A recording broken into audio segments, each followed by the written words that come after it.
Hola, ¿cómo están? Nuevamente bienvenidos a este espacio de Balsamitos para el Corazón. Y el día de hoy, en este momento, vamos a platicar acerca de un duelo muy especial. Y no es que los duelos en sí, alguno sea más especial que el otro, pero cuando perdemos a mamá o a papá impacta mucho. Cuando perdemos un hijo impacta mucho. Pero ¿qué pasa cuando un hermano pierde a su hermano? A veces los mismos hermanos, con la parte de poder apoyar a mamá, papá por el dolor que ellos están experimentando de ser los padres, los hermanos tienen un papel muy importante porque quieren contener, quieren proteger, deben ser los fuertes y no se permiten experimentar su duelo en ese momento, sino hasta que pasa tiempo donde pues ya pudieron contener a la familia, en este caso a los papás, o cuando su hermano está casado, al cónyuge, a los sobrinos, y muchas veces se va dejando ese dolor de lado. Entonces, el día de hoy tenemos una invitada muy especial también, Margarita Redondo, que nos acompaña en este episodio de Balsamitos para el Corazón, y ella nos viene a platicar, nos viene a compartir esta historia de duelo, y como lo comparto siempre en los programas, son historias de amor, porque al final de cuentas, detrás de un gran dolor siempre hay un gran amor. Y yo creo que el amor que nos tenemos los hermanos no es la excepción. Margarita, bienvenida. Buenas noches. Y a mí me encantaría primero que nos platicaras acerca de tu hermano. Pues mi hermano era una persona, ¿cómo te lo puedo explicar? Que nos encontraba la solución a todos. Okay. Sí, fuimos 5 hermanos, él era el mayor. Era una persona de la cual sí dependíamos todos los hermanos, inclusive mi papá y mi mamá, no en el aspecto económico, pero sí en el aspecto moral, en el aspecto en que vamos a hacer esto, hoy vamos a poner esto. Era una persona muy carismática, le gustaba mucho ayudar a la gente. O sea, viví con él muchas cosas, digo, nos llevábamos pocos años de diferencia porque yo vengo siendo la tercera, la del medio, y él era como que el que nos cuidaba, ¿no? Uh-huh. Él era el papá, okay. Vamos a decir, él era el papá porque pues yo vengo a vivir aquí a Torreón, de vivir en Guadalajara, de ser de Guadalajara, y venimos aquí a Torreón pues chiquitos, relativamente éramos unos niños, y mi mamá y mi papá trabajaban, y pues él era el que se encargaba de nosotros, y nosotros del más chico y del más chiquito, y siempre estuvimos juntos, ¿no? Entonces era como al que le pedíamos auxilio, como el que ayúdame, como el que qué hago, era en cierta forma, lo veíamos en mi casa nosotros, la punta de la lanza, sí, era el que, no el que mandaba, pero sí era el líder, vamos a decir, era un líder de mi casa. Y viví muchas cosas con él tan bonitas, era mi amigo, era mi hermano, o sea, yo le platicaba. Yo fui madre soltera, y él nunca me reprochaba nada, y él me ayudaba con mis hijos, y él pues me decía por dónde sí, por dónde no, y hasta cierta forma fue una persona que viví tantas cosas bonitas con él, que no nos peleábamos, porque puedo pelear con mis otros hermanos, ¿verdad? Pero con él no peleaba. Con él no. No, con él no peleaba. Él se llamaba Mario Alberto. Mario, ¿le decían Alberto? Le decíamos Beto. Beto, ok. Le decíamos Beto. Beto era el prototipo de hermano mayor que era protector. Sí. Ok, muy bien. Y de todos los hermanos, o sea, él no tenía distinciones. Muy bien. Él no tenía distinciones, pero yo hice mucho apego con él. Era un apego muy grande el que yo tenía con él, sí, por ser el mayor, por ser el que nos cuidaba, por ser el que yo cuando tenía mi negocio, él llegaba y me decía, ¿qué onda, hermana? ¿Cuánto tienes? Mira, vamos a poner esto, vamos a poner lo otro, ¿qué hora vamos a pintar así? ¿Qué hora te voy a mandar a hacer esto? Nos llevaba de vacaciones, él llegaba a las 10, 11 de la noche y nos decía, ¿qué están haciendo? No, pues nada, vámonos a Cuencame, vámonos a las Gordas de la Güera. Íbamos y cenábamos y ya cuando veníamos pues se nos había bajado la cena, ¿no? Llegábamos a cenar otra vez a la casa, nos llevaba así, me acuerdo mucho una vez a mi hijo chiquito de, no sé, 2 años, 3 años, lo agarró cargado, dormido en la noche y se lo llevó a Mazatlán. O sea, era una persona tan espontánea para todo. Llegaba al trabajo, un día llegó, dijo, va, no se quedan, a mi hermana, ahorita nos vamos a ir a Mazatlán y que vamos a ir a México y que vamos a ir acá y que vamos a ir allá. O sea, era una persona que me hizo ser dependiente de él, de su forma de ser, ¿sí? Que hoy en la actualidad me hace muchísima falta porque me hace falta platicar con él, me hace falta verlo, me hace falta como sentirlo, ¿no? Claro. Como que sentir esa presencia de cuando él llegaba y escuchaba sus botas, ¿sí? Que veía los sombreros y, ay, aquí está porque se la vivía todo el día en mi casa, ¿eh? O sea, él a las 8 de la mañana ya llegaba y se llegaba yendo a las 10, 11 de la noche. Era muy bromista, le gustaba hacer mucho bromas por teléfono, bromas muy pesadas. Un día me habló en la madrugada, se acababa de ir de mi casa como a las 3, 4 de la mañana, timbre el teléfono y me dice, acabo de chocar. Y yo, ¿dónde? ¿Qué te pasó? No, con el sillón porque no prendí la luz. O sea, era de ese tipo de persona que no te la pasabas mal. No te la pasabas mal. Y pues todo eso yo lo extraño. Hoy en la actualidad lo recuerdo. Digo, ya no lloro, se puede decir, lo trascendí o lo estoy terminando de trascender. Me duele, claro que me duele, pero ya no siento ese dolor que me hacía sufrir, que lo tuve que esconder por mis padres, como lo decías al iniciar, lo tuve que esconder por mis padres, el aguantarme que él tenía un cáncer terminal y que mi mamá y mi papá no se enteraran, ni mi abuelita, porque todavía tenía abuelita. O sea, cuando le dan el diagnóstico a tu hermano, tus papás no sabían. Mis papás supieron que tenía un cáncer, pero nunca les dijimos que era un cáncer terminal. Sí, entonces el verlo, decía mi mamá, es que ahora tiene muy inflamado. Sí, ahorita le hablamos al doctor. Y sí, mamá esto, y sí, mamá lo otro. Y nunca quisimos darles ese sufrimiento, ¿no? El saber que tu hijo, tarde que temprano, va a fallecer. Entonces dijimos, no. Sí, vamos a darle una calidad de vida que él se merece, que él necesita.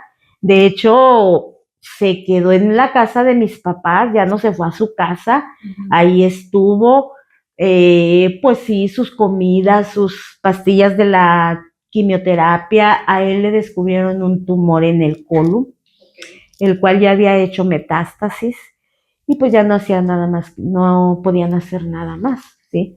¿Tu hermano sabía de su diagnóstico? Mi hermano supo también que tenía cáncer y él decía, le vamos a echar ganas, vamos a salir adelante, todo va a estar bien. Días amanecía muy bien, días amanecía pues cabizbajo, porque en realidad él nunca estuvo en cama que dijeras tú, ya no se pudo levantar desde que se lo diagnosticaron, no. O sea, él se levantaba y se ponía a bailar y a hacer bromas. Había veces que pues estaba acostado. Entonces, yo lo veía y decía, no, sí, hermano, vas a ver que todo va a estar bien y que esto y que el otro. Le gustaba que yo lo cuidara, que mi hermano lo bañara. Renegaba, le daba chismes a mi hermano cuando llegaba de trabajar de que mi mamá no lo quería inyectar y que no lo trataba bien. Y pues así, cositas así como un niño, ¿no? Como un niño. Ahí estuvieron mis sobrinos, la esposa y él en la casa. Era estarlo cuidando pues relativamente día y noche, porque a veces él no dormía. Sí, a él se le disparó la bilirrubina y le daba mucha comezón su cuerpo. Una vez en su enfermedad me llevó a unas tostadas acá por donde está el Monte de Piedad, que le gustaban mucho. Y lo vimos, acababa de salir del seguro. Y llévenme para allá, y agarró la tostada, le echó cebolla, chile, cilantro y más chile y de todos los chiles. Y me dice, cómetela. Me la pasaba entera. Dije, bueno, pues le voy a dar. ¿Cómo te supo bien rica? Haz de cuenta que yo me la comí. Qué tremendillo. Y a base de eso, como que yo decía, yo agarré mucho odio con Dios, ¿eh? Yo renegué mucho de Dios. Lo maldije, o sea, no creo en ti, porque a mi hermano, o sea, son una persona que sus hijos dependen al 100% de él, que él los cuida, que los lleva a la escuela, que esto, que el otro. Y renegué mucho con Dios, sinceramente, lloré mucho a escondidas porque yo no quería que mi mamá y mi papá me vieran, ¿verdad? O sea, ¿cómo les voy a dar ese dolor? Iba con mi abuelita y, ¿qué hubo, mamá? ¿Cómo está? Oye, ¿cómo está mi hijo? Ah, está bien, mamá, todo está bien. Su medicamento le va a hacer este efecto en tantos días y todo. Puras mentiras, ¿verdad? Nos la llevamos con puras mentiras. Sí me molesté mucho. Yo sentía que el mundo se me había acabado. Decía, ¿por qué mi hermano? O sea, no puede ser posible. Él no, él no. Y es un dolor que no se explica porque, pues es una parte de ti que te duele y que quisieras remediarla y que quisieras decir, bueno, en su momento yo lo llegué a pensar y dije, pero ¿por qué mejor a mí no, Dios? Él tiene más hijos que yo y él tiene una esposa. Yo nomás tengo a mis hijos y yo sé que él me los va a cuidar. Qué impresionante. Sí, porque me dolía, o sea, me dolía verlo, decía, yo no manches, o sea, y tenerme que hacer fuerte cuando estaba ahí con él cuidándolo y cuando estaba platicando con él y me decía muchas cosas, o sea, muchas cosas que tenían lógica de que una vez me dice, ando bien cansado de mis hombros porque acomodé todos esos palitos cuando no había ningún palito. Ok. Traigo mucha sed porque los sancristanes me dijeron que tomara mucha agua. Y yo decía, yo me ponía a pensar y decía, como que se está acercando la hora de irse. Pero yo a la vez decía, no, no puede ser posible, o sea, no se puede manifestar de esa manera, ¿verdad? Pero dentro de todo, yo creo que Dios no cumple caprichos ni endereza jorobados, como dice el dicho. Dice el dicho, es correcto. Y a él sí le dio la oportunidad. Porque él, antes de fallecer, habló con amigos, habló conmigo, habló con mis hermanos, con mi papá, con mi mamá, con mi abuelita, con mis tíos. O sea, como que entrábamos en hilerita, fila india, ahora te toca tu turno, y nos decía qué es lo que íbamos a hacer y muchas cosas. Y me pongo a pensar y digo, mira, cómo Dios le dio esa oportunidad, ¿sí? De poder tener esa capacidad de aceptar y de despedirse, como sí, yo lo vi como despedida. En esa parte de las características que nos platicas de Beto, que fue protector y fue el que guiaba, lo hizo hasta el final de sus días. Sí. Yo recuerdo que en una plática me dijo a mí que estábamos platicando, me dijo, mira hermana, tú vas a estar ya sola y tienes que saber hacer las cosas. Yo ya no voy a estar para cuidarte. Y yo me quedaba pensando y decía, pero ¿por qué? O sea, entre mí, no se lo decía a él porque pues yo ya sabía que estaba enfermo. Decía, ¿por qué si él siempre prometió estar conmigo, porque ahora me va a dejar? Era por lo que yo estaba enojada con Dios, que yo decía, o sea, ¿por qué Dios? ¿Por qué esto? Lo maldije, le dije de todo a Dios, que después le pedí perdón, ¿verdad? Obviamente, porque ya después entendemos las cosas. Para mí fue muy triste el no haberme despedido de él. ¿Cómo fue la parte cuando tu hermano trasciende? ¿Por qué no te despediste? Yo estaba privada de mi libertad, ¿sí? Y en uno de esos días, pues que hablan a mi casa, que hablamos, y le digo yo a mi hermano, le digo yo a mi mamá, le digo, mamá, pásame a Beto. Y me dice mi mamá, dice, ya no habla, hija, pero sí te escucha. Para esto yo antes de irme, él me decía, es que no vayas, aquí quédate. Y se sentó en el sillón y me cantó una canción de Marco Antonio Solís, Si no te hubieras ido. Digo, siempre que la escuches te acuerdas de mí. Y me la cantó a capela porque cantaba muy bonito. cantaba muy bonito. Y ese día no pasó pues mucho tiempo cuando hablan y dicen que ella falleció. Yo le dije a él que me esperara y no me esperó. Eso para mí fue muy doloroso porque yo hubiera querido verlo y abrazarlo. ¿Él supo que tú estás privada de tu libertad? No.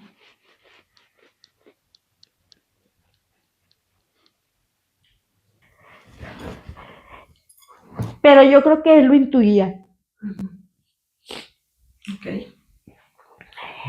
Creo yo que él llegó a intuirlo y pensarlo. Y pensarlo que algo estaba pasando porque pues no se hablaba nada. Bueno, lo que me platican, ¿verdad? Que no se hablaba nada delante de ellos. Okay. Delante de él no se hablaba nada. Pero pues el simple hecho, yo creo, de pues no vernos llegar, ¿no? De no verme, de no escucharme, de no saber qué pasaban los días y yo no llegaba. Sí. Y pues yo no lo vi. Yo cuando llegué, él ya se lo habían llevado. Y ya lo vi cuando estaba en la caja. ¿Pudiste acudir a su funeral? Sí. Sí estuve en su funeral, pero yo recuerdo que, pues yo tenía mucho miedo por lo que me había pasado, ¿verdad? Era mucho miedo. Y sí estuve ahí con él, estuve en su sepelio, estuvimos toda la noche, estuvimos todavía todo el otro día. Fue muchísima gente que yo me quedé impresionada de veras de ver una caravana, no sé, 50, 100 carros. Impresionante. La gente decía y de hecho, en la sala que lo teníamos, lo cambiaron de sala a la más grande, porque no cabíamos. ¿Ustedes sabían ahora sí que toda la gente que quería a tu hermano? ¿Tenían ustedes una noción? Sabíamos que tenía muchos amigos, sabíamos, pero a esa magnitud, o sea, yo he visto sepelios, amigos, amigas, pero no, o sea, era una cosa impresionante.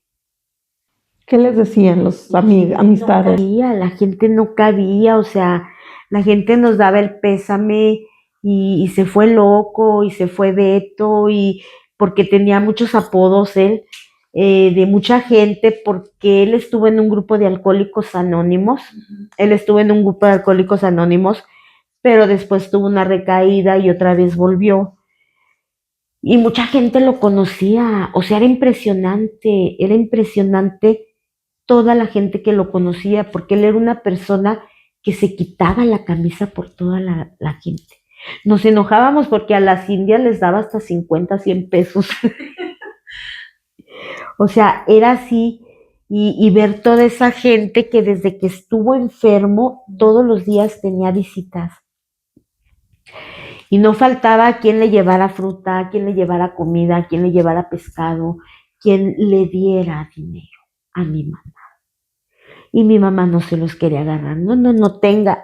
Por mí el loco hizo muchas cosas. O por mí Mario, o por mí Beto, o por mí así siempre. Jugadores del Santo le hicieron oraciones.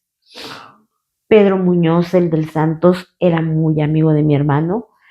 Que hasta la fecha van a la casa y, o sea, dicen, o sea, lo extraño, cosas así. Y es muy bonito recordar todo eso porque es cuando nos damos cuenta, dices tú, cómo lo quería la gente. Y no porque fuera mi hermano, porque siempre les he dicho, no es porque haya sido mi hermano, pero la verdad era mi hermanazo. ¿No? Y yo creo que ahora sí el voto de confianza lo dieron todos los amigos. Realmente el que hayan acudido hasta su último momento aquí en esta vida y que estuvieron presentes, acompañaron a la familia en ese momento, demuestra la semilla que tu hermano dejó en cada uno. Sí, porque fue una persona que se daba a querer.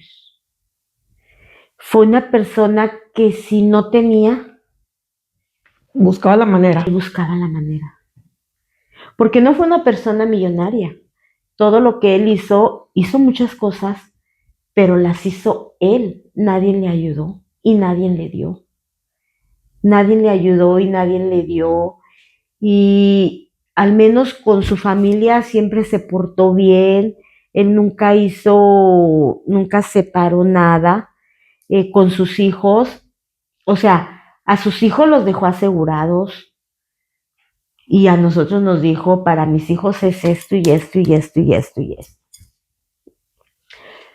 Tuvo 5 hijos. A ver, es Karen, Rodolfo, Misael y Kevin. Son 4 hijos que tuvo con su esposa, pero tuvo una hija fuera del matrimonio, que nosotros supimos cuando él ya Trascendió. Sí, pero su niña pues también la tenemos, o sea, sí la vemos. No porque mi hermano haya fallecido, esa niña iba a quedar así como que, pues ya se murió él y se murió la familia, no. Mis papás sí la ven, está registrada con los apellidos de él. Okay. Y pues hasta ahorita pues también llevamos una buena amistad con ella, que no se lo festejamos, ¿verdad? Porque tampoco no se vale, pero pues ni modo, son cosas que pasaron, ¿verdad? Y todo eso, el ver el tiempo, cómo fue pasando, el tener que aguantarme, llorar delante de mi mamá, delante de mi papá. O sea, yo tenía que ser fuerte para que mi mamá y mi papá fueran fuertes. Yo tenía que ser fuertes porque mis hijos estaban acostumbrados a su tío y pues tenía que ser fuerte para que mis hijos me vieran fuerte. Y entonces ahí como que me empieza a cambiar mucho mi panorama de vida. Sí, me empieza a cambiar mucho mi panorama de vida y empiezo pues a estar dolida con la gente, a andar dolida con el mundo y a andar dolida hasta conmigo misma. Sí, empiezo a cambiar en muchas formas, que si era ingobernable, pues me hice más ingobernable. Empiezo a ausentarme más de mis hijos, de hecho, pues tomaba yo mucho y pues no hallaba cómo sacar esto que siento adentro, ¿no? Con quién platicar, porque pues decía yo me ponía a pensar, decía, si platico con mi hermano, lo voy a hacer llorar. No, mejor no. Y si platico con mi hermana, pues, o sea, siempre quise ver por la demás gente y guardarme lo que yo sentía. Te dejaste el último. Toda la vida me dejé al último. Toda la vida me dejé al último. Entonces, ahí mi vida empieza a cambiar, empieza a dar otros giros, empiezo yo a buscar, como dicen, el consuelo, ¿no? ¿Y cuál fue mi consuelo? Mi primera adicción que yo tuve fue la del alcohol. Empiezo a buscar el consuelo en el alcohol, pues cada 8 días como penitencia, empiezo a salir a los bares, a las discos, y que esto y que el otro, y con mis amigas, y para allá y para acá, y tratando de ocultar algo que yo sentía, porque el alcohol me hacía sentirme bien, ¿sí? Entonces, empiezo con esa adicción y se viene otro dolor más fuerte, el de Andresito. Andrés era mi sobrino y también él fallece. Él se quedó en mi casa desde los 3 años y pues ahí se queda en mi casa y él fallece. Y pues sinceramente yo lo quería como mi hijo, no como mi sobrino, porque él lo tenía todos los días. Y él fallece y mi vida cambia. ¿Al cuánto tiempo de que fallece tu hermano fallece tu? 2 años. Okay. 2 años después. Y él fallece en una forma muy fea. Sí, muy fea. Y yo empecé a sentir ese mismo dolor que con mi hermano, pero yo sentía la necesidad de saber el qué había sentido, porque él pues fue con un impacto de bala. Y siempre estuve con esa dudita de que qué sintió, si le dolió, si quería que alguien lo abrazara, lo cuidara. O sea, siempre fue eso y empecé a tener mucha negatividad en todo, en todo, en todo, así, o sea, no quería que nadie me hablara, no quería que nadie me buscara, no quería como que saber de nadie, o sea, como que acábate mundo y ya. Con tu sobrino, tu hijo, no pudiste despedirte tampoco. Con Andresito tampoco lo despedí. Él llegó en una caja a mi casa,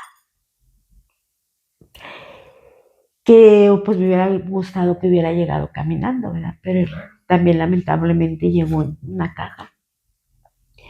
Y empecé a agarrar odio contra toda la gente, contra todos.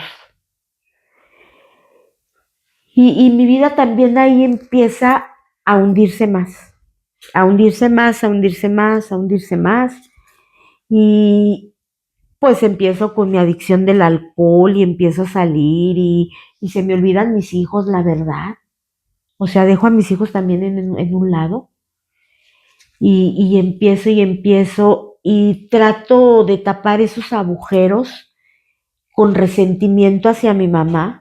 A mi mamá en ese tiempo recuerdo que le agarré mucho resentimiento porque pues ella le decía a mi hermana, ya somos, ya sabes lo que se siente, somos hermanas de del mismo dolor, yo ya perdí a mi hijo, tú perdiste a tu hijo, pero a mí nunca nadie me preguntaba yo cómo me sentía. Porque realmente también fue tu hijo. Pues sí, porque yo ahí lo tenía, yo ahí lo cuidaba, o sea, yo lo tenía ahí 24/7. Entonces, como que me quedé así en shock, ¿no? O sea, ¿por qué a mí nadie me pregunta cómo me siento? O sea, yo también me siento mal y fui guardando ese dolor y a demostrar siempre que estaba bien, que me sentía bien, que no pasaba nada, todo tranquilo y demostrando otra cosa que no era con una sonrisa de oreja a oreja y bien arreglada, bien feliz, bien maquillada y aparentando lo que no era, ¿no? Entonces, pues trato de tapar agujeros, de buscar consuelos. Obvio, encuentro un consuelo. Cuando alguien me dice te quiero mucho, dije, de aquí soy, ¿verdad? Porque estaba tan falta de amor, tan falta de cariño, tan falta de atención. Porque yo quería que alguien, pues sí, se fijara en mí, de mi familia, pero pues no, nadie lo hacía porque obviamente hoy lo entiendo, cada quien estaba en su duelo, ¿sí? Cada quien estaba en su duelo y pues obviamente encuentro una persona que me dice te quiero, te amo, eres todo para mí. Y dije, ay, aquí soy, este sí me quiere, este sí me ama y guajara májara. Y ándale, pues empieza una relación, pues todo muy bien. No puedo decir que todo fue siempre malo, ¿sí? Pero ahí es cuando yo caigo en la adicción de la droga. Caigo en una sustancia y ahora sí que mi vida empieza a cambiar muchísimo. Muchísimo, ¿por qué? Porque mi vida empieza a dar un giro muy diferente. Ese dolor era más fuerte. Con esa sustancia yo no sé, pues me mal viajaba, me iba, me sentía en las nubes, no sé cómo decir. Es una adrenalina que me hacía sentir, es una cosa que no puedo explicar lo que me hacía sentir esa sustancia, pero mi vida empieza a cambiar y más empiezo a acordarme, ¿no? Disminuía el dolor. Disminuía el dolor exactamente porque ya no era tan fuerte.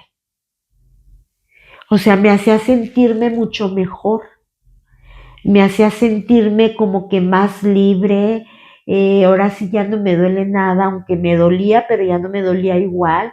Ahora sí yo ya soy yo, me empecé a separar de mi familia, sí, empecé a dejar a mi familia atrás. Siempre estuve yo muy bien económicamente. Económicamente siempre estuve muy bien, siempre he tenido mucho trabajo. Yo soy estilista, tenía mi estética. Tuve mi estética cuando yo nunca a nadie le pedí nada para mí, siempre lo hice sola yo. Y a través de todo eso, dejé mi negocio, lo cerré. O sea, me fui a la deriva, así. Okay. Como un palito en un río y se va, así me fui, a ver a dónde topo. ¿Alguien se dio cuenta de la adicción? No, nadie sabía de mi adicción. Nadie sabía de mi adicción, pero pues con el tiempo yo creo que se fueron dando cuenta. ¿Por qué? Porque mi vida cambió, o sea, iban y me buscaban a mi casa y pues yo me escondía, no salía, les empecé a pedir dinero, porque yo después ya no trabajaba. O sea, esa sustancia al principio era todo. O sea, era la libertad, era el gozo, era el cielo, era todo. ¿Sí? Conforme van pasando los años, porque mi adicción fue de 6 años. Estuve en una actividad de 6 años. Todo era fantástico. Pero ¿qué es lo que pasa? Esa persona con la cual yo estuve, celosa, posesiva, me golpeaba, ¿sí? No me dejaba salir. Empezó ¿cómo se puede decir? A bajarme mi autoestima, a quitarme mi brillo. Pero como yo estaba no enamorada, yo decía enamorada en aquel tiempo, hoy puedo decir, estaba falta de amor. Como una dependencia. Hice mucha codependencia con él, muchísima. Ahí sí una codependencia que dije, no manches, ¿cómo pude haber estado tantos años así? Él fue una ancla en un momento clave que fue pues las trascendencias de tu hermano, de tu hijo, y pues como a lo mejor lo viste como un salvador. Exactamente, porque pues, en tu casa nadie te quiere, tus hijos no te hablan, yo estoy aquí contigo. Vivía con un narcisista, sin más, ¿verdad? Y yo empiezo a decir, pues qué padre, ¿no? Pues me quiere. Así es. Este hombre hace todo por mí, pues cuando en realidad no hacía nada por él, por mi vida. Y al grado de que, o sea, llego a caer tan bajo, tan bajo, tan bajo, se puede decir esa palabra, que lo empiezo a mantener. Como que hay un punto en que no te diste cuenta que caíste en eso. O sea, hubo un punto en que yo no me di cuenta realmente ni qué estaba pasando, porque ya estaba ahí metida, hundida, tantos años de actividad. Él ya no trabajaba, yo ya no trabajaba, yo tenía que salir a buscarle al trabajo. Gracias a Dios, pues mis clientas me seguían hablando, seguían confiando en mí, no sé si se dieron cuenta.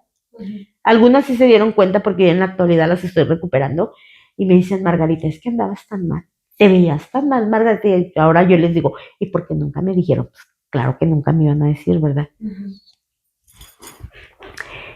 Y yo era la que salía a buscar, pero así como yo llegaba, no sé, vamos a decir, así, 1500. 1500, háblale al dealer. Y se acababan esos 1500. Y volvía a salir. O sea, hice tantas cosas que me iba y tocaba puertas y yo decía, ay, buenas tardes, mire, es que me quedé sin trabajo. Todavía le echaba la culpa al COVID. Me quedé sin trabajo, que por el COVID y que cerraron donde yo trabajaba, pero soy estilista, les puedo cortar el cabello. Ay, pues claro que no tenían confianza la gente, ¿verdad? Pero no se preocupe, si me puede ayudar con algo. O sea, andar pidiendo dinero en las casas. Y venir a casa de mis papás, robarles, porque yo les robaba. Yo llegaba a ver qué me dejaban ahí encima para llevármelo. O sea, mis hijos me daban dinero que yo me gastaba en un segundo. Me compraban un teléfono que vendía, porque nunca traía teléfono. O sea, todo, mi mamá me daba a veces, pues yo creo que empezaron a verme cómo empezó a cambiar hasta mi imagen, porque empezó a cambiar mi aspecto, ¿sí? Al grado de que, pues a los pantalones, yo creo que les agarraba todo esto para que me quedaran de donde bajé muchísimo de peso, ¿sí? Empecé a traer granitos en la cara, empecé a pellizcarme, empezaron a verme simplemente cómo empezó a cambiar mi físico, ya no me maquillaba, ya no me peinaba, ya no me arreglaba. Yo era una persona que siempre con tacones, extensiones, uñas y todo eso, o sea, todo eso se me acabó porque decía que él me quería tal cual como yo era y ya le creí.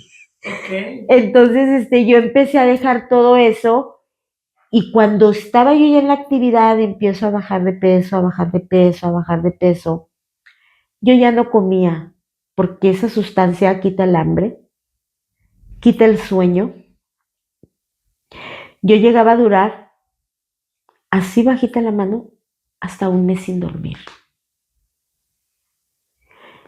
Pero dentro de todo eso, a mí se me empezó a hacer bueno porque yo lo dije, ay, ¿cómo no me la presentaron cuando yo estaba más joven? Yo eso dije cuando yo la conocí, ¿verdad? Esa sustancia. Porque era la felicidad. Pero conforme empezó a pasar el tiempo, empieza a bajar, a caer uno, a caer, a caer, a caer. Ya era estar llorando ahí tirada, acostada llorando. Ya la sustancia ya no me hacía por más que yo consumiera y consumiera y consumiera. Ya no tenía el efecto. Ya no tenía el efecto que tenía al principio. Estuve hospitalizada como unas 2 o 3 veces porque en las evacuaciones hacía sangre, donde no comía. Se me disparaba la presión y me iba yo sola. En una ocasión le hablé a mi hermana para que fuera conmigo. Se me subía mucho la presión, empecé con alucinaciones, ¿sí? Empecé a escuchar voces. Ya no me acordaba yo del duelo que yo estaba viviendo. A mí todo eso se me olvidó en ese momento. Se me olvidó todo porque ya para mí era alucinaciones, ¿sí? Ya era, me entró una celotipia muy grande que yo llegaba y buscaba una mujer abajo de los sillones, en las alacenas, atrás de los cuadros. Un día anduve como 2 días buscando un duende, porque yo decía que había un duende en mi casa. Y es una cosa muy fea porque ya no estaba bien conmigo, o sea, yo veía cosas tan feas, veía monstruos, veía luces, veía que pasaban sombras. Pero en este aspecto, la persona que estaba conmigo en esos momentos, yo le tenía miedo. Porque si yo hacía alguna comida o tomaba algo y él pasaba por un lado y si este era un vaso y él lo agarraba, lo tocaba, yo ya no lo agarraba porque yo decía que él me iba a envenenar. Cuando él se quedaba dormido, estuve a punto de quererlo matar. Pero ahí yo creo que Dios se me aparecía, ¿no? Y como que decía, no lo hagas, no sé, porque a Dios gracias nunca lo hice. Y fue muy duro todo eso. El recordarlo, cuando yo lo estuve recordando, me dolió muchísimo todo eso que viví porque pues realmente hice las peores aberraciones que puedan haber. Me han preguntado muchas veces que si yo me arrepiento, y yo siempre lo he dicho, yo nunca me arrepiento porque si me hubiese arrepentido no lo hubiera hecho. Ok. Simplemente ahora entiendo que soy responsable, no soy culpable de lo que pasó, soy responsable. Hoy lo entiendo. Antes me sentía muy culpable de muchas cosas. Hoy no. Hoy digo, pues soy responsable de esto y pues tengo que pagar las consecuencias. Claro. Porque hay consecuencias de todo y la mejor consecuencia que me gané yo fue pues que me anexaran. ¿Cómo fue que tú tocas fondo? ¿Qué fue lo que Margarita dijo hasta aquí? Estaba yo en mi casa, que era su casa. Gracias. Estaba yo en mi casa y llegaron, pues como dicen, a reventarme, ¿verdad? Llegaron los policías y sí teníamos droga, Yo andaba muy golpeada porque había como unos Yo creo habían sido como unos 2 o 3 días antes que me había golpeado, porque yo era su tapete, yo era su perilla, yo era todo. Ya dentro de los dos, ya con nuestra loquerita que traíamos, ya éramos otras personas. Entonces, andaba yo muy golpeada. Y llegaron, esas personas y me ven, tocan y pues no, que dicen y guay, y pues no, no es cierto. Y él me empieza a gritar delante de los policías. Yo le quería hablar a mi hijo luego, luego. Uh-huh. Como que en ese momento yo lo pensé y dije, aquí es cuando. Uh-huh. Sí. Me daba miedo pedirle la ayuda a mi familia, a pesar de que tengo un papá que tiene un grupo, que es guía de un grupo, me daba miedo. Sí. Y decía yo, es que si yo les digo y no, yo no les voy a decir, y que no sé qué. Y me daba miedo y aparte pues la ayuda que yo quería era diferente a la ayuda que ellos me iban a dar, ¿verdad? Obviamente. Y ahí como que yo dije, cuando a mí él me empezó a gritar delante de los policías que no le hablara yo a mi hijo, le dice un policía, ¿por qué no quieres que le hable? No, no le hables, que ahorita y que no sé qué. Y yo le digo al policía, dije, sí le quiero hablar a mi hijo. Uh-huh. A mí me llevan y me separan de con él, nos ponen separados, a él se lo llevaron al patio y yo me quedé en un cuarto. Y yo traía unos moretones. Uh-huh. Y me los dio el policía. Me dice, ¿andas golpeada? Y yo todavía le digo, no. Me dijo, sí, andas golpeada. Me dijo, a ver, levántate la blusa. Y me empieza a ver, ¿no? Todas mis marcas. Uh-huh. Y me ve y me dice, ¿son los únicos golpes que traes? Y yo sí le dije, no. Uh-huh. Y yo me bajo mi pantalón. Él me dio una patada muy fea aquí, que yo traía mi pierna desde aquí hasta la punta del pie negra. Uh-huh. Y así. Y me dice él, ¿tú crees que es justo que estés pasando por eso? ¿Le quieres hablar a tu hijo? Dije, sí le quiero hablar. No sé cómo se me vino su número de teléfono a la mente. Uh-huh. Se me vino el número de teléfono de mi hijo a la mente y le dije, márquelo, le marcaron y le dije, ahí viene mi hijo. Viene mi hijo, me recoge, me dice, tráete tu bolsa, tráete tus cosas. Me trae a casa de mi mamá. Ellos ya tenían la intención de anexarme porque ya sabían cómo andaba. ¿Ellos se enteran después? No, ellos ya sabían desde antes que yo andaba activa. Uh-huh. Sí. Okay. Pero como que estaban esperando el momento oportuno o quizás que yo les dijera, porque también como unos 3-4 días antes llegué yo bien pues paniqueada. Uh-huh. A mi casa diciéndole a mi hijo que me andaba siguiendo un carro blanco cuando nunca me andaba siguiendo ningún carro. Uh-huh. Entonces como que ahí fue cuando ellos empezaron a ver. Uh-huh. Sí. Y llega mi hijo, me trae a casa de mis papás. Ellos ya tenían lista la clínica porque yo no estuve en un anexo. Yo estuve, se llama comunidad terapéutica dejando el pasado.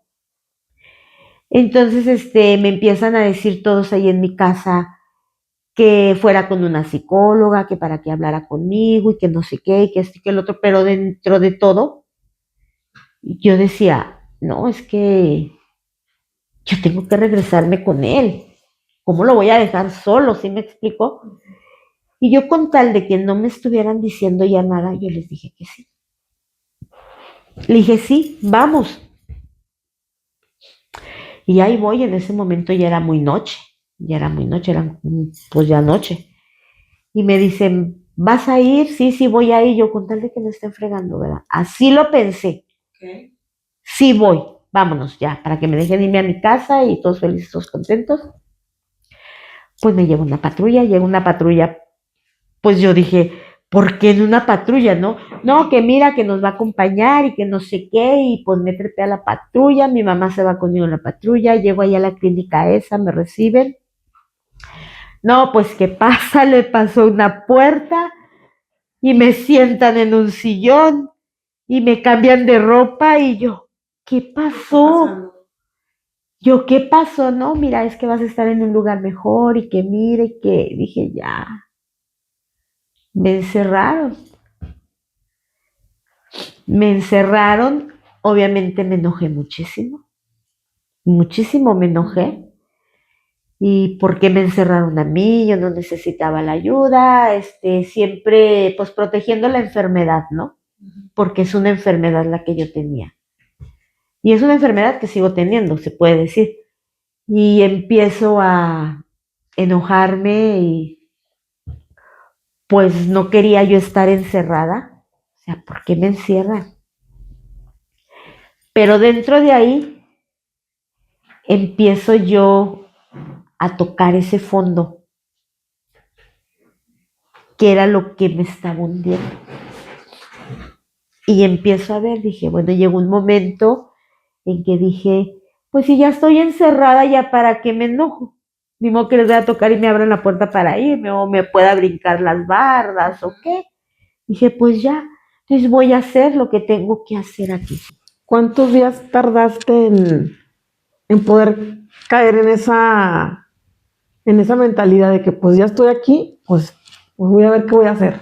Mira, 15 días le estuve llorando al hombre. Y después de esos 15 días empecé a ver, como yo creo sería como al mes, que dije ya. O sea, nunca ocasioné problemas ni nada, ¿verdad? Pero me enojaba. Me costó mucho el decir que yo era una persona, una alcohólica drogadicta. Me costó muchísimo. Me dolía. Me dolía, me daba vergüenza, no sé, era un sentimiento que sentía yo muy feo. Pero lo entendí, ¿no? Lo entendí y ahí es cuando yo me empiezo a dar cuenta. Es muy buen lugar ese. Me enseñaron muchas cosas. Me enseñaron a buscarme, a encontrarme, a empezar a recuperar mi dignidad, mi brillo. Empiezo a trabajar con las psicólogas, con los círculos que nos ponen ahí, que son círculos muy buenos para trabajar. Hay un círculo que me gusta mucho, Silla Vacía, me gusta mucho participar en ese círculo.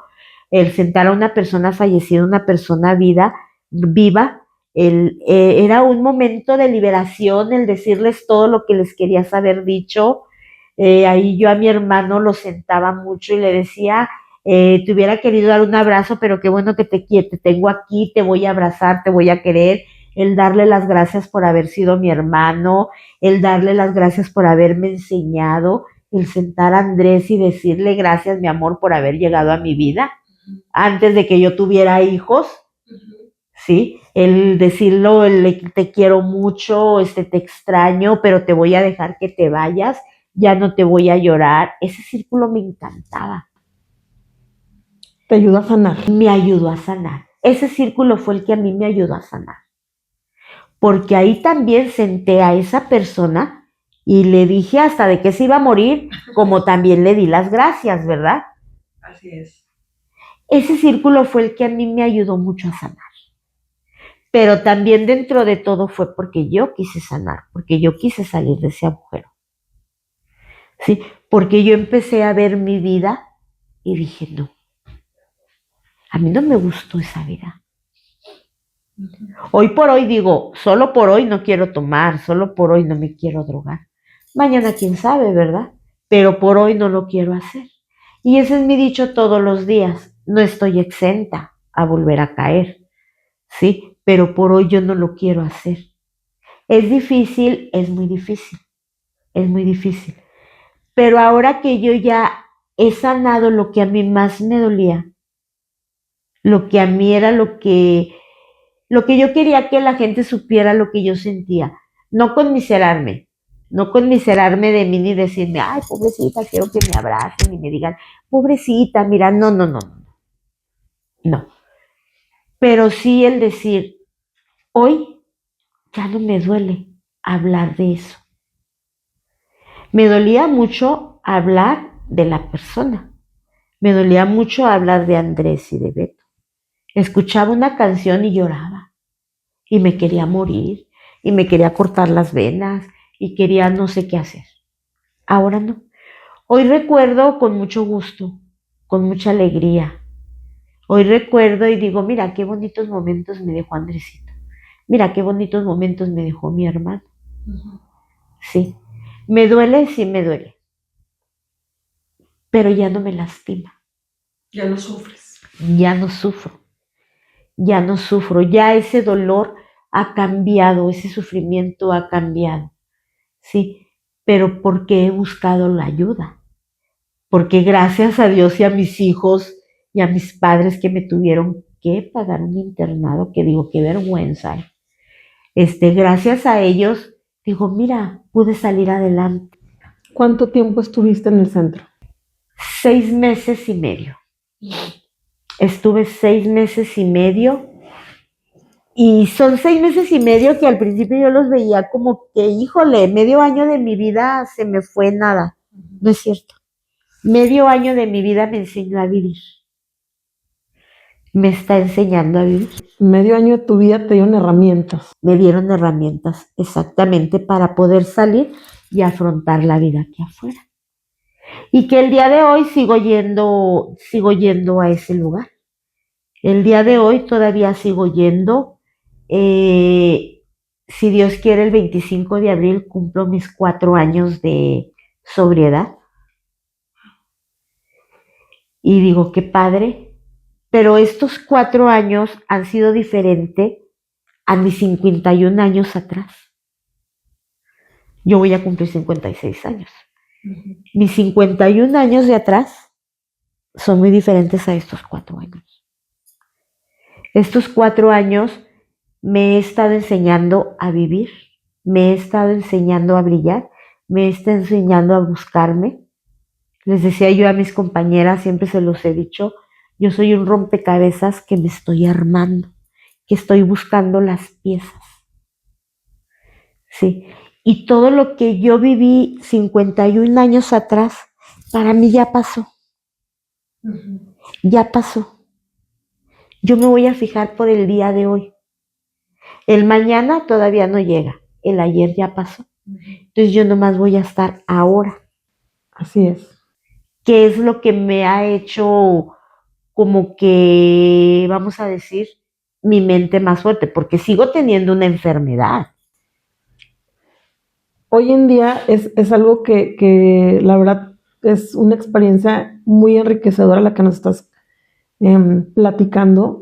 Y hoy en día mucha gente, a pesar de toda la información que hay acerca de las adicciones, del alcoholismo, en la parte de propiamente ya de una droga, de una sustancia, todavía se piensa que no, o sea, que yo como médico lo sé, pero mucha gente todavía dice, es que yo lo puedo controlar, es que yo lo puedo dejar cuando yo quiero. Así decía yo. Yo así decía. Yo empecé nada más el sábado. Nada más el fin de semana, el sábado. Y después fue viernes y sábado. Y después jueves, viernes y sábado. Y después miércoles. Ya después era toda la semana, todos los días, 24/7, que vivía yo sentada en un sillón. No se da cuenta la persona. Es que no te das cuenta porque es una sustancia que te engancha a la primera. A la primera dices, de aquí soy, por lo que haces sentir. Y el problema no es tanto el que digas tú, yo lo voy a dejar cuando yo quiera. No es cierto. No puedes. No puedes, porque entre más y más quieres, y más quieres, y más quieres. Y el problema es que no lo vemos, que no nos damos cuenta, porque ahí es cuando entramos a la inconsciencia.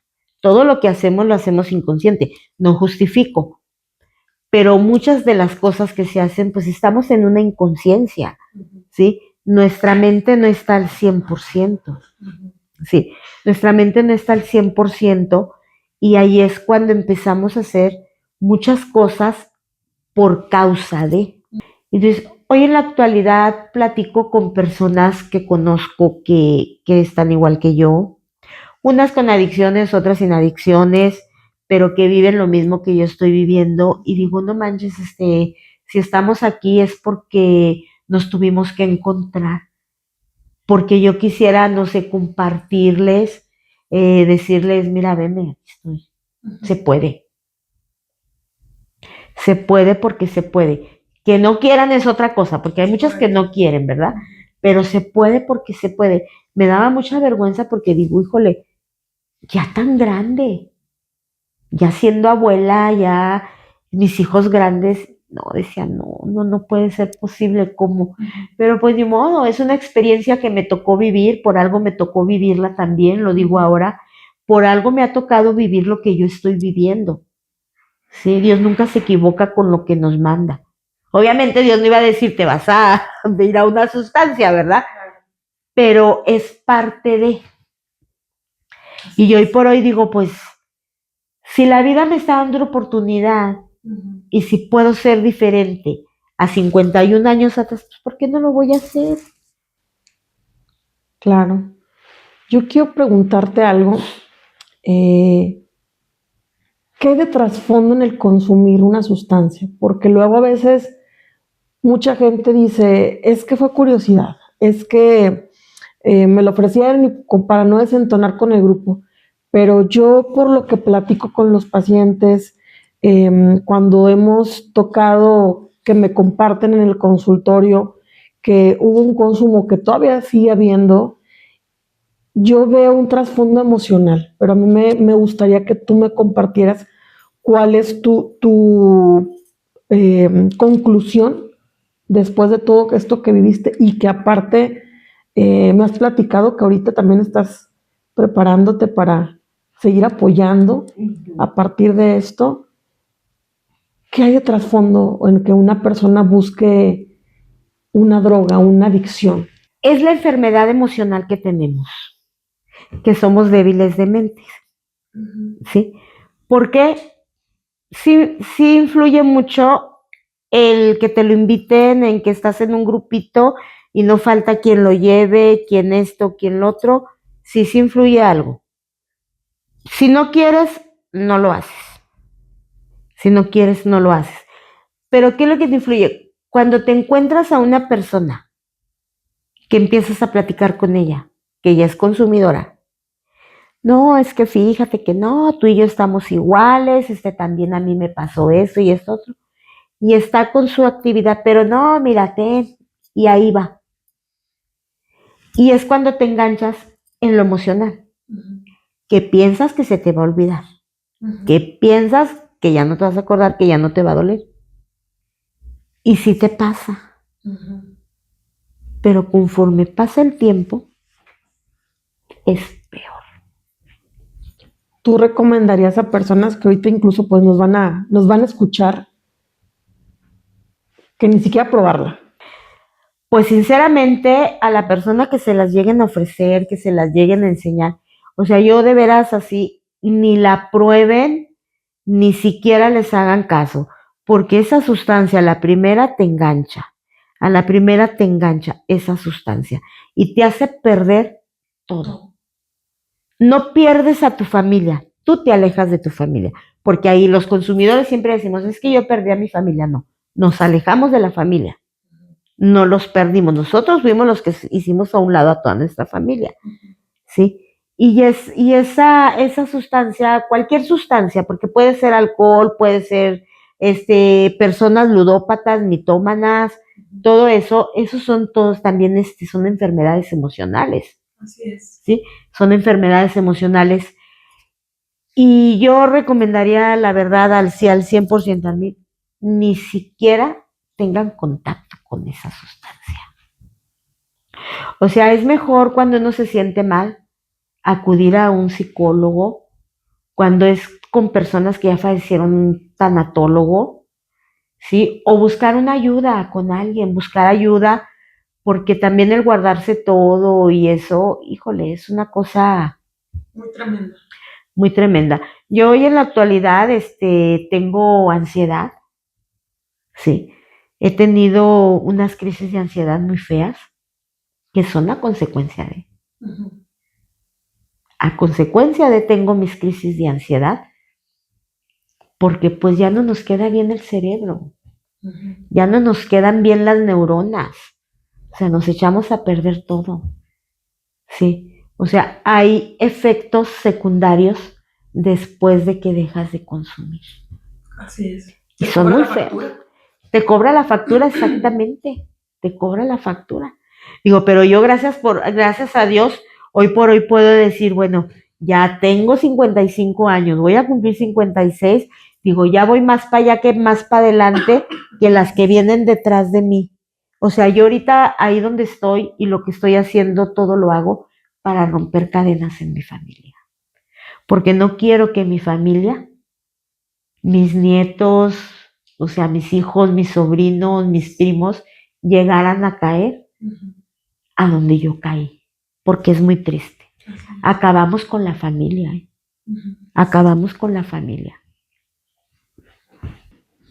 Al final del día, yo también escucho mucho, obviamente el principal perjudicado es la persona que lo vive, pero a nivel de familia, yo creo que no les deja de doler, no deja de marcarte, y no por la parte del estigma social, de decir, ah, mira, es que ella tiene un familiar que consume, no, sino simplemente el ver cómo se van perdiendo, cómo los vas perdiendo y que a veces no sabes cómo ayudar porque se topan contra pared el no, no, no, no. Y yo creo que todo proceso tiene que haber un sí por parte de quien lo está viviendo, por parte de la persona que necesita cambiarlo, porque tú le puedes ofrecer esa parte de, mira, ya te acompaño, prueba esto, que a veces incluso, pues en tu caso que nos acabas de platicar, pues tuvo que haber la necesidad de no preguntarte y llevarte a fuerzas. Exactamente. Pero la mayor parte de las veces, cuando no aceptamos, es muy difícil porque incluso me ha tocado a mí escuchar de pacientes que tienen familiares y que me dicen, ¿sabe qué? Yo ya lo he anexado 1, 2, 3 veces y no entiendo, o sea, vuelve a recaer y al final del día tiene que tomar la decisión la persona que lo está viviendo, pero no deja de impactar en la familia. Ahí hay unas cosas que sí cambian mucho, por ejemplo, nosotros vamos a cambiar y sabemos que la familia no va a cambiar, ¿sí? La familia va a seguir igual, aquí los que tenemos que cambiar son nosotros, pero muchas de las veces, en casos que yo he visto, o casos que yo he visto, a veces las familias no los ayudan, ¿sí? A veces las familias, por lógica, por ejemplo, en mi casa, yo no voy a decir que en mi casa no toman, sí toman, sí, pero no me dicen a mí, ándale, ten. O es tantito, pruébalo. Exactamente. No va a pasar nada. No. Estamos para cuidar. Sí, no. Sí. Pero ¿qué fue lo que pasó? O sea, yo ahora lo y muchas personas en mi proceso éramos muchas mujeres porque es femenil ese centro. Éramos como 40 y tantas en aquellos años, ay, como si fueran a pasado mucho, ¿verdad? Yo me acuerdo, se ve cuando no quieren nada para ellas. Y salieron antes que yo, salí yo y luego volvieron a llegar. ¿Qué hace la diferencia, Margarita? ¿Qué hace la diferencia que tú dijiste sí y por qué ellas siguen diciendo no? ¿Qué pasa? Yo creo que ves tu vida, ¿no? Yo creo que ves tu vida y te das cuenta que realmente te está dando una oportunidad Dios para cambiar. Y yo la aproveché. Yo la aproveché porque, pues el darme cuenta, no sé, el ver a mis papás en mi primera visita que tuve con ellos, que no era una visita como en muchos centros de que vas y haces un día de campo, haz de cuenta, que llegas con la sopa, el pastel y las cocas y no. Ahí en mi sesión donde yo estuve era mi psicóloga, mi papá, mi mamá y yo. Y mi primera visita que tuve fue con mi hijo, que me dio mucha vergüenza. ¿Qué le digo? Y te pones a pensar, después de esa visita que yo tuve a mi hijo, me puse a pensar, ¿y qué voy a hacer cuando yo vea a mi mamá y a mi papá y cuando vea a mi hija? Y me van a preguntar, ¿y qué les voy a decir? Y mi cabeza empezó, y empecé a ver mi vida, o sea, yo tenía esto, hice esto, ¿qué tengo? No tengo nada. Cuando yo salí de ese centro, salí con 6 mallas, 6 playeras, mis guaraches Crocs y unos guaraches bonitos y 3 boxer y 2 brasieres. Con eso salí porque no tenía ropa, porque a mí me tiraron todo. Y el salir y verte sin nada, sin trabajo, sin dinero, y ver lo que gastaron en mí y todo, yo dije, no, gracias Dios mío porque me hicieron esto y sé que me estás dando una oportunidad y la voy a aprovechar. Eso fue lo que me hizo querer. Eso fue lo que me hizo querer. Dije, no, y el darme cuenta de la vida que yo viví, de golpes, de maltratos, humillaciones, bajarme, el no tener ni para comer, el vivir como viví, dije, no, esa no era mi vida. Y decir, ya no quiero más de esto. No, dije, no, el haberlo tenido todo en mi casa y después no, o sea, vivir en la miseria, porque vivía en la miseria, pero era porque yo quería, ¿verdad? Dije, no, no es mi vida, quiero vivir como vive la gente, quiero ser una gente normal, que ya no soy normal, porque digo, pues ya fui adicta, pues ya no soy normal, ¿verdad? Ya soy de otro, y digo, quiero estar bien, quiero sentirme bien, quiero estar bien con mis hijos, con mi familia, disfrutar todo lo que me perdí el nacimiento de una nieta, a mis 2 nietos mayores, pues los recibí bien sustanciada. Dime qué me puedo acordar. No, no de mucho. No disfrutar los chiquitos porque no los veía. Hoy estoy disfrutando todo eso. Por eso mi vida de 51 años hacia atrás, a mí no me importa. Esta es mi nueva vida. Este es mi nuevo comenzar, porque estoy empezando. ¿Y qué está haciendo Margarita hoy en día? ¿Cuáles son los planes de Margarita? Hoy mis planes, hoy en día es, sé que voy a lograrlo, porque soy una persona que me gustan los retos, me gustan los retos también, y sé que voy a lograrlo, volver a tener mi negocio. Volver a tener mi negocio y volver a ser esa Margarita que era alegre, feliz, enojona, ya no soy llorona, porque antes por todo lloraba, por todo y por nada, ser esa Margarita que yo era. Ser esa Margarita que yo era. Hoy me preguntan, ay, ¿por qué no, compañeras de mi trabajo, así conocidas, ¿y por qué no te consigues una pareja y que y que lo? No, hombre, tengo muchos pretendientes, pero hoy por hoy me quiero a mí. Así es. Me estoy disfrutando. Te eliges tú. No necesito una pareja. Y el día que necesite a alguien, yo la voy a escoger, ya no me van a escoger. Ay, no, que cómo eres, digo, es que es la verdad. Así es. Hoy disfruto mi soledad, hoy disfruto salirme y embobarme en lo que sea. Hoy disfruto todo eso y antes no, antes era el miedo y ya salí tarde de trabajar y voy a llegar y que me sopas, luego me daban mi dosis. O que porque si contestaba, o que porque si volteaba, o que porque si me agachaba, es más, hasta porque barría la calle, me daban mis moquetazos.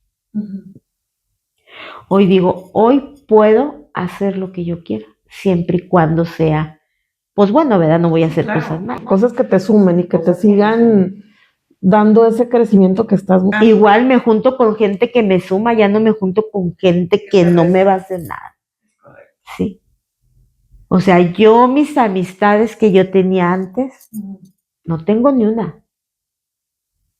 Sí, excepto mi comadre que es de toda la vida, que nunca he tenido problemas ni pleitos con ella, que me decía mis verdades y yo me enojaba. y aún así seguía siendo mi amiga, ¿eh? Y le decía muchas cosas. Pues la verdadera amistad. Esa es mi amiga, digo, es la única, y de mis amigos, que supuestamente eran mis amigos los de antes, ni uno. Y yo solita me alejé. Y seguí recuperando mi clientela, o sea, volver a ser esa persona, porque yo era una estilista muy conocida. Y digo, sé que lo voy a recuperar. Le cortaba el cabello a muchos de los del Santos, a Alejandro Iragorri, a la señora Laura. Y digo, híjole, el haber perdido todo eso, pero pues bueno, ¿verdad? Por algo pasan las cosas. Vienen cosas mejores para mí. Yo sé que sí. Y que ya están empezando, ya me habías platicado que te estás preparando para. Estoy estudiando preparatoria, sí, acabo de empezar, porque quiero estudiar la carrera de consejería en adicciones. Porque quiero ayudar a gente que estuvo como yo. Eso es lo que quiero hacer.